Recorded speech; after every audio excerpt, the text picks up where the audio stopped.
안녕하세요. 변호사 황은영입니다. 오늘은 여러분들께 결혼의 조건이라는 주제로 여러분들과 말씀을 나누고 싶어요. 제가 이혼 사건을 다루다 보면 사실은 처음에는 너무나 사랑했던 부부가 결혼 생활을 거쳐서 이혼의 법정에 들어오면 서로의 문제점, 잘못들을 정말 리얼하게 아주 많이 얘기들을 하면서 공방을 벌이게 됩니다.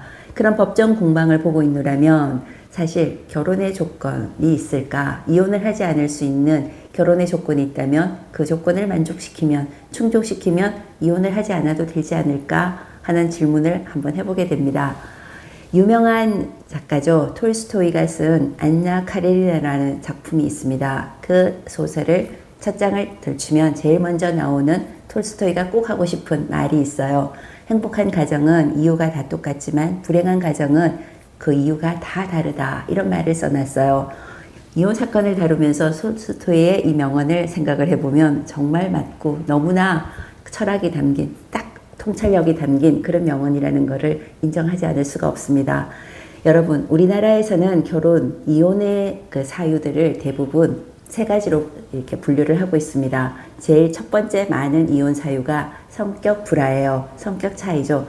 협의 이혼을 보통은 할 때는 다들 이혼 사유로 성격 차이라고 적습니다. 그래서 가장 많은 비중을 차지하고 실제적으로는 두 번째 경제적인 문제, 이 부분이 사실은 제일 중요하게 법적으로는 의미가 있는 사유가 되는 것 같아요.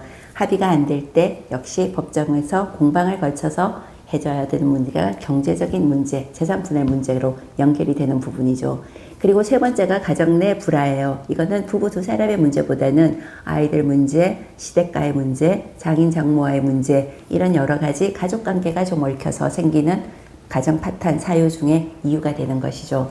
자, 이런 이혼 사유들을 보면서 사실은 우리는 다시 결혼의 조건 어떤 게 있을까 하고 생각을 해보면 어느 정도 연배가 있으시고 사회 경험이 있으신 분들은 역시 경제적인 문제, 경제적인 자력이 가장 중요한 거야. 이렇게 얘기들을 하십니다.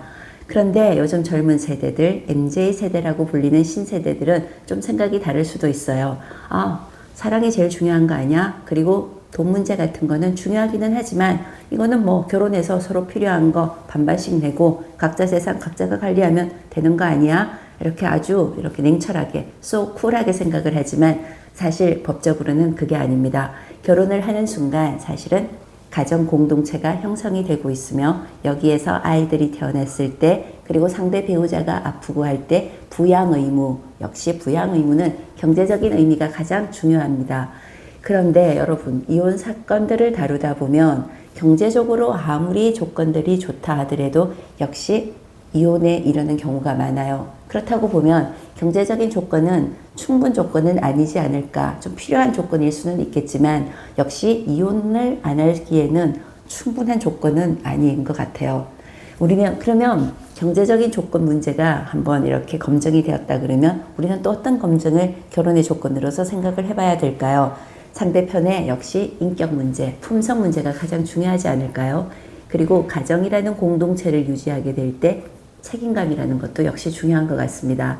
그런데 이런 조건은 상대편에게만 요구하는 것은 조건이 아니죠. 나도 그 조건을 갖춰야 되는 점에서 결혼을 하시게 되는 분들, 결혼을 할 때 성공적인 혼인 생활을 유지를 해야 될 때 우리는 어떤 품성, 어떤 자격을 가질 수가 있을까요? 어떻게 보면 사랑할 때, 젊을 때 사랑이라는 감정이 앞서게 되면 사랑은 사실은 감정적인 요소이기 때문에 저희가 어떤 면에서는 평가를 하지를 않습니다. 그러나 사랑이라는 감정을 잠깐 옆으로 밀쳐두고서 어떤 조건들을 한번 생각을 하면 경제적인 조건, 재산적인 거, 그 다음에 그 사람이 가진 지위라든가 이런 것들은 객관적으로 보이기 때문에 어느 정도 측정이 되는 문제예요. 결혼을 하기 전 어떤 미션 수행을 한번 같이 해보는 거가 의미가 있지 않을까요? 어려운 일이 있을 때 사실은 사람이 가장 좋은 조건에 있을 때는 그 사람의 좋은 조건이 품성이 발현이 될 수가 있지만 어려움에 처했을 때는 역시 이 사람이 어떤 사람인가를 우리가 파악을 할 수가 있다는 거는 뭐 동서고금에서 다들 인정하는 것이잖아요.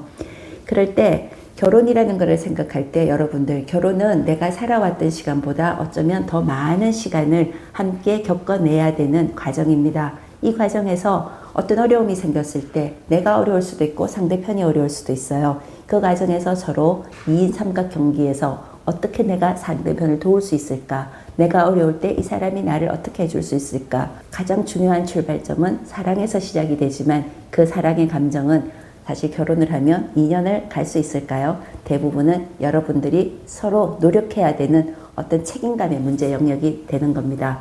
이 책임감의 영역에서 들어왔을 때 우리는 나도 그 책임감 조건 다 하겠어. 상대편도 이거를 나한테 해줄 수 있을까? 이 문제가 추상적이지만 너무나 중요한 현실적인 문제입니다.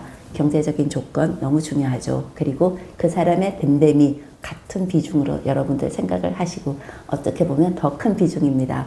자, 제가 오늘은 추상적인 주제로 여러분들과 말씀을 나눴지만 현실에서는 이혼법정에서는 가장 중요한 문제가 되고 있다는 점을 여러분들께 다시 한번 말씀을 드립니다. 다음에는 좀 더 다른 주제로 여러분들과 말씀을 나누겠습니다. 감사합니다.